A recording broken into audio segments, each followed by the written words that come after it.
All right, everybody, we're going to give you the chance to hear experiences with dating, sex, family life, and being a single working mom.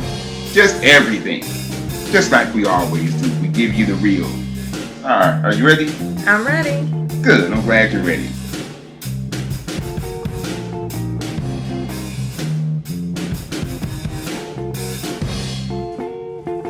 Our guest, she is a reverend. She goes by the name of Reverend Robinson of Everlasting Wedlock. How are you today, Reverend? I'm good. How about you all?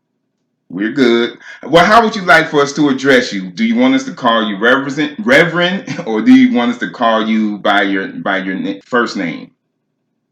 My first name is fine. All right, good. We'll be talking with Reverend Zatavia Robinson. So, Zatavia, I saw a post you made on Facebook, and that's what made me reach out to you. I thought that was a very interesting statement that you made. The statement went something like this, y'all. It said, the longest relationships are the ones that don't have a title. When I saw that, I laughed. I don't know about some of the other people who responded, but I laughed because I could relate to that. I remembered being in a long relationship where we were just kind of just seeing how it goes. So I said, okay, you know what? Let me reach out to her and see if I can get her input and have her elaborate a little bit on that. So that's what we're here to talk about, and we're going to talk about some other things. So tell us, Zatavia, what were you thinking when you made that post? How were you feeling? Were you speaking from personal experience? Yes, because it's definitely true. And once you go put in the title on things, it complicates things. Like saying that we're boyfriend and girlfriend, or, we're married now, we're husband and wife. Right, it does. And as soon as you become in a relationship, everything changes. Like, it's more obligation. Like, to make sure you're reaching out to that person, spending more time with that person. When you're just friends and just hanging out and just chilling with no title, you don't have any special obligations. Everybody has their space. Okay, so I could see that because people feel like they don't have any restrictions placed on them when they don't put a title on the relationship. That's what you're saying? Yes. And what do you think about that, Star? So initially, when I first looked at it, my first question was, is it really a relationship if it doesn't have a title? I guess you would say that it wouldn't. I guess it would be like more of a situationship. Yeah. Are situationships always bad? No, they're the best. I do feel like, as far as when you're with someone and you don't have that title of boyfriend, girlfriend, husband, wife, I think it does. I think it opens up that level of freedom. They feel free. Well, yeah. And that's why I'm going to say, I got my air quotes on relationships, tend to last longer because they have a sense of freedom. Whereas, like you were saying, Zatavia, that there are all these stipulations that are put in place, but then I think that comes from what's the perspective of what a relationship really is. Okay. What are people being, and especially now, I mean, what are they being taught that a relationship is? And are both parties in this situationship are they in agreement with whatever is considered the relationship? Well, I'll tell you from personal experience. I didn't mind being in the situationships that I was in. I didn't mind it at all. But I think I'm speaking for most men who have ever been in a situationship, because for us, it gives us that freedom, that we want, and we still get to have the woman. From a man's perspective, he would absolutely love a situationship because he's getting his cake and his he's getting to eat it too. He gets to have fun, but still, spend time with that woman, or, with that side piece or whatever he calls her, when it's convenient for him. I don't know too many men who wouldn't want that. But to throw a title on that, I think those same men would not want a title put on it, because they would feel like, this is, you're trying to make this into something that is not. But why would they feel as though it's something that is not, if they have the conversation that it's a relationship? If the two parties, if the two people involved decide that it's an actual relationship, what's the problem with the title? And why does it all of a sudden become an issue and stipulations are put in place? And I know even for us, when, one of the biggest things that people used to say or ask after we got married was, how does it feel? Like, that's like I would say the number one question after somebody gets married. And our response, or I know my response was, it doesn't feel any different because it shouldn't. Right, it shouldn't. And so then you have to ask yourself, why are the longest relationships or situationships the ones that don't have a title? Because if you both go into this saying you want this title, nothing should have changed before the title. Right, but that would be wishful thinking. It doesn't work like that. Probably for the majority. Right.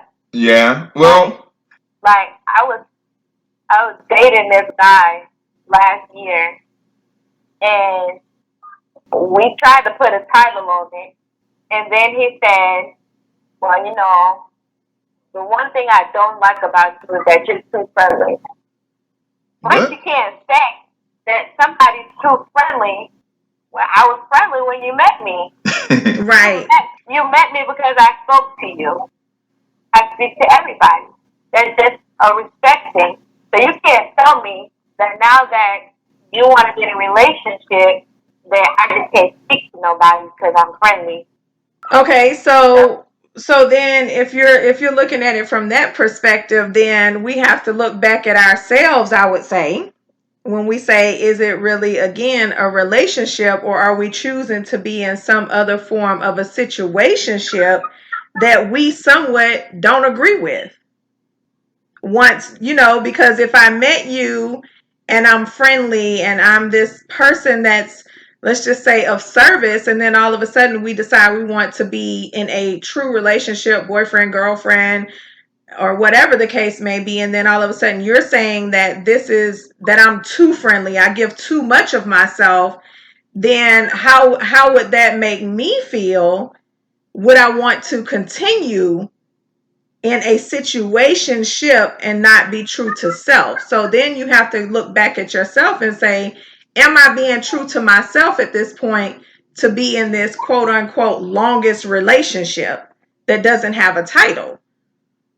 So then I would say, does a person look at themselves and say, do I really want a relationship, or do I just want somebody that I can just hang with? And is that okay? Or is this longest relationship just a friendship? Are we just going to take this back to a friendship where the longest relationship is now just a friendship and we don't have those other things involved? Well, yeah, but then once you start crossing certain lines, it gets awkward. Well, what do you mean by certain lines? Because as a man, that would be the first thing that comes to my mind. If you say, well, once we start crossing certain lines, things are going to start getting awkward. I'm thinking, well, what do you mean by certain lines? Because we've already had sex. We've already been out dating. Like as far as the friendship, like it's hard to go from being just strictly being friends to crossing certain lines to going back to being a friendship. I agree. Oh, okay. I understand agree what you're with saying. that. I understand what you're saying. That it is difficult to go back to being friends.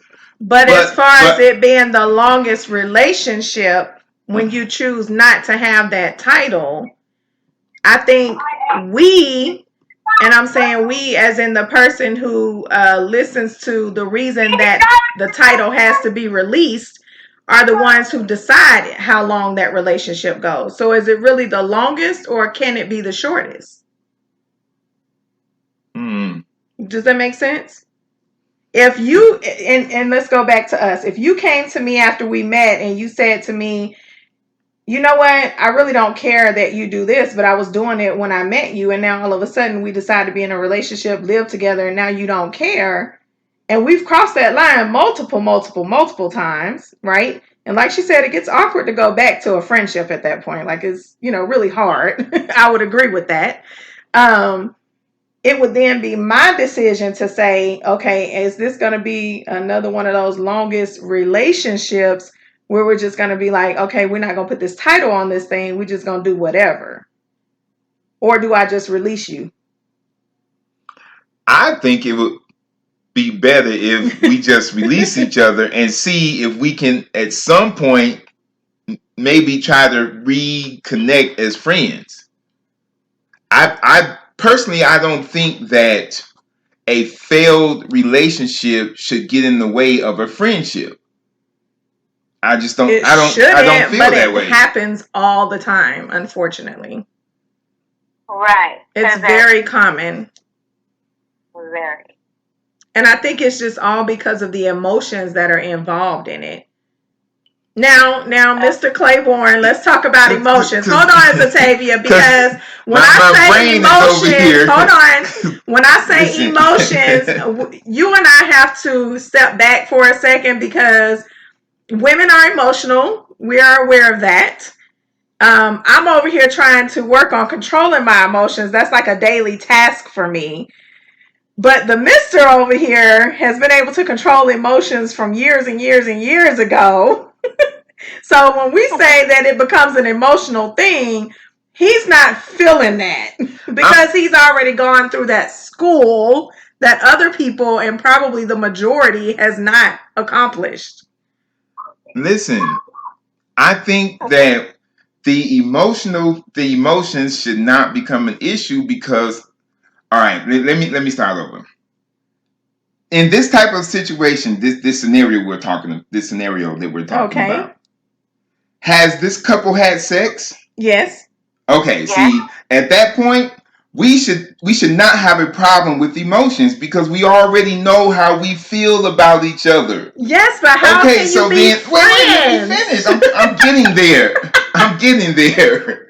So, because we've already been sexually intimate, right?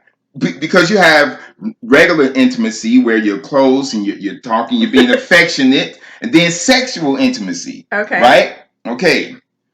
Because you can have intimate friends. Okay. But then once you become sexually intimate, things then become more of you then create more of an understanding between the two of you. You're able to relate to each other more. So if the relationship fails, I think it should be easier for you two to maintain or go back to the friendship, because you know each other well enough to be able to say, he and I have, or the two of us have a good connection. We were friends before we had sex. We had sex. We remain friends. Now that we're breaking up, we should still be able to be friends, because we understand each other better than we did before we had sex. So it should be. I think it should actually be easier to go back to being friends. We need another man on the line, because if that's what both of you want, if both of you want to reconnect as friends, it should be easier. Of course, it's going to be awkward if only one of you want to maintain the friendship. That's not true. You don't think it would be awkward if only one of you want to maintain the friendship, or are you saying it would be? No. What are you saying? I'm saying that once a woman crosses that line with a man, she doesn't want to be his friend at all. However, a woman is naturally territorial. She's naturally territorial. So once y'all are done and she see you with somebody, she will automatically have an attitude. You think so? Okay. I know so. Okay. As a woman, I have to disagree. What are you disagreeing with? The reason I'm disagreeing is because personally, what are you disagreeing with? With the fact that once a woman is done and they've crossed the line sexually, they don't want to be your friend. Okay. I think it depends on the woman. And I'm saying that because I have multiple male friends who that line has been crossed, and after it was crossed, we still maintained a friendship. And I didn't have a problem with it only because I knew and understood that we weren't for each other as far as the relationship was concerned. Like, we're a relationship, being together, married, thinking about long term, that wasn't for us. Right? Now, what I personally have found is that the male had more of an issue maintaining a friendship.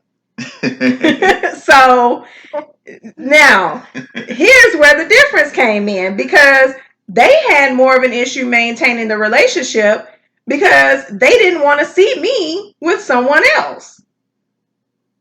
So I think personally that a lot of men have some issues that they just don't want to express for whatever reason. Well, I guess part of what you're saying is true, because Zatavia, going in and looking at your Facebook post and looking at some of the people who commented, it seems as though there were some men, or at least one man on here, who said that these type of relationships we're talking about, where they don't have a title, it seems as though this man was saying that those type of relationships are the most complicated. So, Star, I would say you're probably right, partially, but I think she's right when it comes to maybe, and of course we don't have any facts to back this up or any research, but I think she is correct when she's probably saying the majority. right. But we can't say all. But I do think the majority of women do have that thing where it's like, I don't want to talk to you. There's nothing for us to talk about. I'm going to have an attitude when I see you. But I think that all comes from that emotional connection of how they really feel about you. And I think that comes from, how did it end? How did that let go? That's true. I guess it just depends on the person and like the way you do feel about them. Because when you think about it, if a relationship ends and you all have been trying to work on stuff over and over and over and over and over again, and you just keep trying and trying and trying, okay, by the time we're done with this, yeah, we're like, fuck you. I'm just saying, right? But when you're in the beginning of the relationship and you realize after only a few months, maybe a year or so, that this ain't working out, that's a little bit different if y'all have both actively really been trying and you just really feel like, okay, this just ain't working.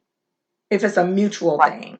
But if it's not a mutual situation where you both agree, there's an issue. Okay, I will agree with that. If it's not a mutual separation, then the chances of rebuilding the friendship will be very slim. Because that one person who didn't want to end the relationship, they're going to feel burned. They're going to feel like they didn't get a chance to experience what they wanted to experience, because the other person who wanted out of the relationship cut them off. Right. And then again, it still goes back to, once you release that title, because when we go back to the post, you're talking about releasing the title, it becomes the longest relationship. That's why I said I feel like it only becomes the longest relationship based off of your preference, because you are now in control as to what happens. Is that going to be the longest relationship where you're not going to put a title on it and you're going to continue to just do what you do? or are you just gonna have that friendship? So you decide if that's truly one of the longest relationships, because you're either A, both of you are comfortable with things where they are, or B, someone is putting more energy into this to make it something that it's never going to be, which is where the complication comes in, probably. Instead of just being honest with self and saying, okay, I've been trying this for 90 days, 120 days, 6 months, whatever. This is not working. I'm done. This is not going to be the longest relationship, because I'm no longer going to keep putting energy into something that I'm fooling myself to say it's not going to work. The thing with that is, like, I have this friend. That's who I was making the post about, actually, and we're just comfortable. You know, we're comfortable with each other. So I think you're like the ones that I tried to put a title on with the last two. It really didn't. Yeah. So at that point, I think I just like, he's safe. I Right. guess So it's then safe. it becomes your decision on it being the longest Right. relationship, right? Right. But at the same time, you both have that mutual agreement that this is where you are and you're both comfortable with that. We never really talked about it, like anything further. I say I focus on myself, and I call her when I need a friend and someone to talk to, or otherwise, therefore, and I go to work, continue being a mom, and continue working on my business, staying out the way. Okay. So let's talk about this being a mom and the dating part. How is that right now? Like, what's going on with that? In 2021, I guess we can say now. Hopefully it's better than 2020. Exactly, right? Well, I know, because naturally, as a mother, you don't want a bunch of different men around your children, so you just have to, I basically, as long as I have a babysitter and I don't have work, I'll go on a date or something, get out the house. But other than that, just converse with people. So you do a lot of Because you get to you spend a lot of time on the phone talking versus going on actual dates. well, yeah, because I work 5 days a week, and then the kids are virtual. But with me working so much and the kids actually having to stay at the house so much, I'm like, they'll be like, oh, what you doing? Let's get out. Oh, well, I can't have obligations, you know. But as of lately, yes. Before I was, before it was okay to go out, but now just the dates are with my kids mostly. Yeah, I can imagine how hard that is, and especially being a single mom, because before Anton and I met, that's where I was. And it was definitely one of those situations where you just didn't want, I didn't want to just bring anybody around at that time, and I had to be very careful as to when I was going out, how much time was being spent with my child. you know did I have a babysitter that was reliable? Because that's like super important right now. Even the closest of the closest can be the worst for our kids, unfortunately. you Exactly, know right. Well, I'm curious because I heard what you said, Zatavia, and I know your situation, Star. But it listening to you two brought a question to my mind, and I'm wondering: are you telling guys when you first meet them, or soon after you meet them, that you have a child or that you have children? Absolutely. Yes, Okay. that's Absolutely. Because I know women who did not tell me right away, Oh, that's not you good. know. So that makes it makes the situation a little weird, because when I found out, I felt like, okay, well, why didn't you tell me this, you know, when we met? Right. Instead of leading me to thinking that you were single without children. So I'm wondering, can y'all tell me from a woman's perspective, why would a woman do that? Why wouldn't she be up front when she meets a guy? I mean, not during the initial meeting where he's like, my name is Tony, and she's like, my name's Monica, and I have six kids. You know, not like that, but That's pretty much how it goes down, though. Like, yeah, okay. That's But how I'm just saying it hold should on, be what'd you say, Zatavia? Okay, that's how I am. My Right. name is Zatavia. I'm 34. My birthday is February 14th. I have 3 kids. That's right. That's how it goes down. I mean, and that's fine. Right. But I'm just saying, why So- do you think that there are some women who don't bring that information forward, at least by the second or third phone call, the phone conversation? You know, the phone conversation should be your opportunity to bring that forward.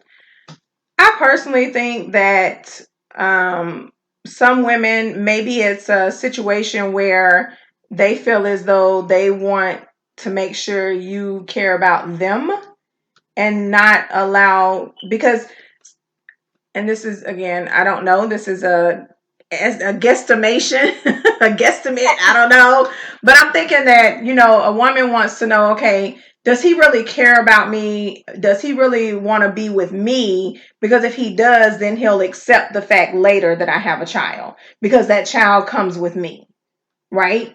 Because if you really, really love me, if you really, really say you care about me and you really want to do this, then nothing should deter you from that, even if it's a child. That's what I'm thinking.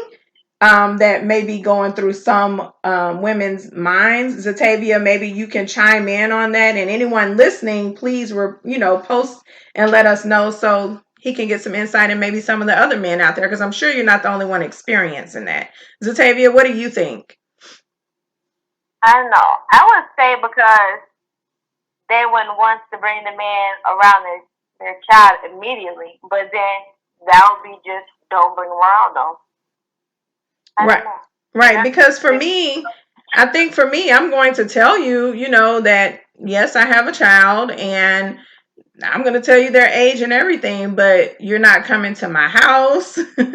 We'll meet out somewhere, but it's just not time for you to meet my children until I feel like I see something in you that will be beneficial for my child, because just because you're beneficial for me doesn't mean that you're good for my child.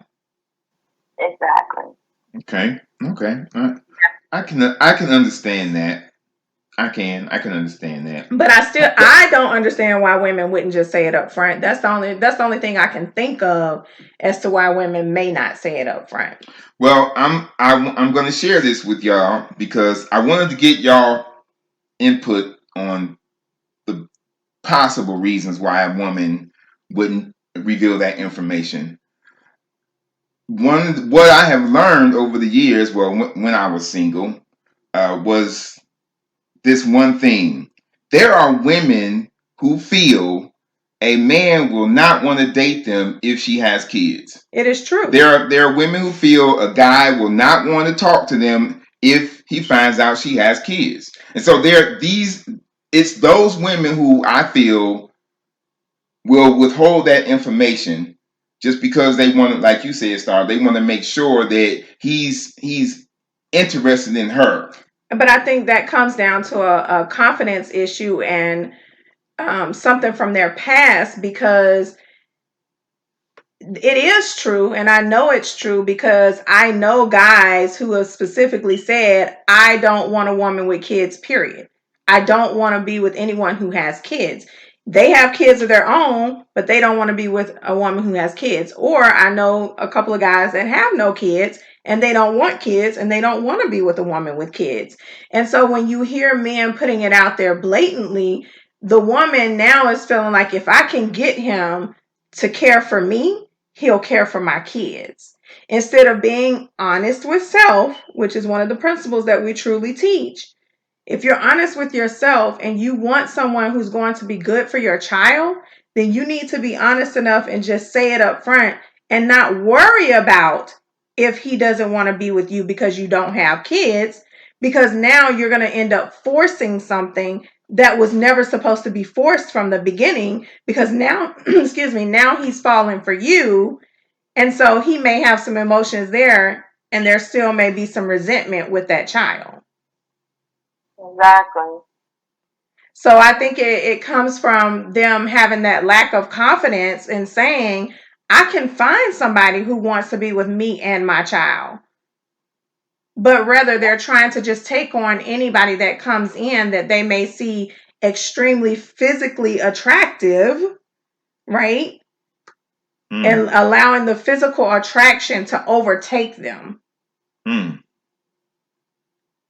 Well, I think that the physical attraction plays a huge part in that. It does, and it can. I'm sure it does. Physical attraction plays a huge part in a lot of things with relationships. Definitely. Can't be with somebody not attracted. So I'm curious then. So if we know, and I'm agreeing with you, with the two of you, that physical attraction plays a huge part in relationships. Mm-hmm. However, if we know this, and we know that there are people who would rather not put a title on the situationship because the sex is good. We know that there are people who are like that. Mm-hmm. If we agree that the situationship we have is good for both of us, why then would it be necessary to put a title on it? We know. It's not necessary. Do y'all understand what I'm saying? Both of us know why we are here. We know we're here for the passion. We're here for the companionship. We're here for the lustful satisfaction. Why do we need to put a title on it? I think that's a choice of opinion and how someone was raised and how they allow society to play a part, how religion plays a part, how a lot of the external factors play a part. Because is there anything wrong with not putting a title on it if you both agree to it? I would say personally, no. But that's my personal opinion. Now, someone who is, and we all know this, someone who was raised in the church, strictly religious, and I'm saying religious, not spiritual, I mean religious, and not trying to disappoint parents and grandparents who have dictated their lives. That's why people start putting titles on things, because of the way that they were raised. And we know that. And there are individuals who feel like, I don't need to put a title on this, but they do it anyway based off of how they were raised. Now, I needed my title personally. Personally, I needed to be Mrs. Claiborne for business purposes. We talked about that. Yes. So our story was, we were not going to get married for like a year after we actually got married. We pushed it up because we started a business together that had the name Claiborne in it. And to me, I said, I will not start a business and my last name is not Claiborne. So, right. So, and I think, but I also think that the titles come in play, not just, and I have to say this, not just with religion, not just in society and how society views relationships that don't have a title, but I think when it comes down to the financial and protection of I know you hear about relationships that go on for 10, 15, 20 years.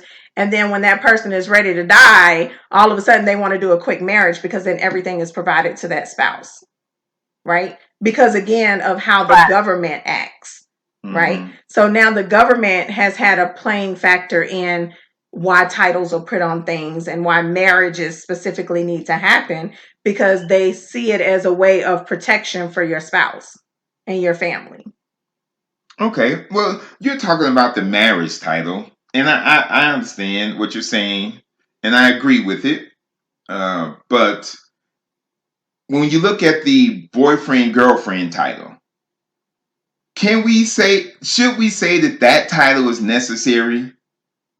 Because No. Again, it's a you're matter of just dating, opinion. or like the old folks used to say, you're just courting each other. Is that title boyfriend girlfriend necessary if the two of you have been dating for, I don't know, 2-3 months? I think due to society and the way they play a role in it, again, it's all a matter of opinion and what you agree with together. But because society has a big impact on things, it becomes necessary for certain relationships. Because once you become exclusive, that's what's considered a boyfriend and a girlfriend, the exclusivity. Hmm. Now, I could be, I mean, Zatavia, you have any insight on this? That's nothing good.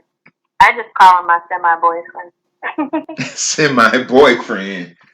Because you're my boyfriend, but then not quite dear. But but the question is, are the two of you, have you had the conversation that the two of you are exclusive? No. Because Like, he lied. I'm sure, like, he'll tell me, oh, I don't talk to nobody else. Which I know is a lie because we're not exclusive. Like, we're not together. So you're not going to tell me that you don't talk to nobody else because I know that that's a lie. So hence the title semi. Exactly. Do you see what I'm saying? Semi But once people say that, once people have that conversation and the conversation is we are exclusive to one another, then it is expected from society and other external factors that your title is now boyfriend, girlfriend. Even if you don't call each other that, I'm dating him. How would you introduce yourself? This is just my friend. This is just my friend. Yeah. This is just my That's friend. okay, And, but I think, go ahead, Zatavia. Like, since I only introduced him to, like, people that I'm close to, I joke about him, like, oh, yeah, this is my boyfriend, ha, ha, ha. Like, you know, we all get a good laugh out of it. But naturally, like, I know, okay, like, say, for instance, I know this guy. He's actually an ex, right? He have a whole girlfriend. They live together. And he reached out to me like, oh, I miss you. Like, no, you're not about to use me to cheat on her because in the end, you living with her. You're not going to leave her house because you don't have nowhere to go after that because you're not coming here. So if y'all living together and you cheating on her and we don't live together, I know you're going to cheat on me. So that's just how I look at it, like commitment issues because of my past. So it's hard for me to trust, like have really bad trust issues, I guess I should say. That's why it's easier for me to say, oh, I'll stick in this situationship opposed to being in a relationship. so again, it goes back to the individual making the decision on it being the longest relationship or situationship based off of whatever factors might present itself. Yep. Yeah. So, and y'all will probably disagree with me on this, but I'm gonna say it. I'm gonna We say it. disagree. We disagree. Okay. I'm gonna say this. Okay. So, I think from a woman's perspective, But you're not a woman. well, I'm trying to put myself. I'm trying to put myself in those shoes. Okay. I would rather. Okay, let me just speak from a man's perspective. I think I think women have been fooled into thinking that the boyfriend girlfriend title is necessary, and if we were to get rid of that title, I think Not just women. Okay, well, sure, not just women, but I think if we were to get rid of that title, breaking up would be a whole lot easier because you'd be able to say, well, I mean, we were just dating anyway. I broke up from who? well, let's not say breaking up, but the separation from each other, like the courting or dating will just come to an end. You But don't have to say, well, like you just said, I broke up from my boyfriend. There was no boyfriend. The guy wouldn't be able to say I broke up from my girlfriend because there wasn't a girlfriend. I agree. But because society has made women think that there must be something, a title, there must be a title. It's not just women. That's that. It's not just us. Okay, all right. So society has made people think that there has to be a title before the marriage.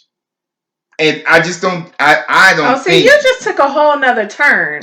You just said a title before the marriage. We weren't even talking about that. No, we were talking about the boyfriend-girlfriend title, right? And that's what I'm talking about. Is that title truly necessary? It's not necessary, depending on the people in the relationship. It's going to come back down to the two individuals in the relationship that feel, is this title necessary? Now, and again, I feel as though, do I feel it's a necessary title? No, but I do feel that it has been provided through society that once you become exclusive to one another, that's what the title now is. Just like the marriage title. We're married now. So what does that mean? We're still exclusive to one another. I think they should have just left it alone as, you have a marriage engagement, and that's what makes it exclusive. And then after that, you get married. Prior to the marriage engagement, we're just dating. You're just dating, doing whatever. And then what happened? And I don't know when this idea came about, but maybe we can do some research and talk about this one day in the podcast episode. I'm scared. But who came up with the idea of a promise ring? Y'all know what a promise ring is? That's a whole nother conversation. We're not even jumping into that. Wait, what'd you say, Zatavia? Stupid. A promise ring is so stupid. It is. Yes, I agree. Don't think I ever heard of in my life. Right. Give me an engagement ring if you're trying to promise me something. That was a sales and marketing technique to get more money into the economy. That's all that was. Maybe it was. That's it. So now you got boyfriend. You have boyfriends going out buying girlfriends a promise ring, and then they break up 2 weeks later. That's the second half of the commitment into the title. So after we say we're boyfriend, girlfriend, now I get a promise ring. Then when you ask me to marry you, I get an engagement ring. And then when we get married, I get the wedding band. Ridiculous. That's what that is. It's ridiculous. Promise ring was made up like Valentine's Day. Yes. It really was. Yep. Whoever made up Valentine's Day said, "Oh, throw a promise ring up in there." Yeah. Yep. Something that would make the man want to go out and buy something for his girlfriend. Okay, so Zatavia, you got any other thoughts you want to share before we wrap things up? No, because then we'd be on for another hour. Right. Well, we would love to have you come back as a guest again, because I'm sure we've got some other things that we could discuss with you. I'm open anytime. But before we go, if you don't mind, just kind of let the audience know where they can find you on social media, how they can contact you doing your thing with Everlasting Wedlock. Well, I'm on Facebook under Zatavia Robinson. You can send me a message on Messenger. I'm working on my website right now for it. Awesome. So everybody, you can follow her at Zatavia Robinson on Facebook, Zatavia, and the last name is Robinson, Robinson. Again, this was an episode with an awesome conversation with Reverend Robinson of Everlasting Wedlock. And we look forward to seeing the website up and going and getting connected more and seeing what we can do on some future episodes. Absolutely. That sounds like a good idea. Thank you all for having me. I would love to be back. Thanks again. You're welcome. Have a good one. All right. Okay. We'll talk to y'all next time.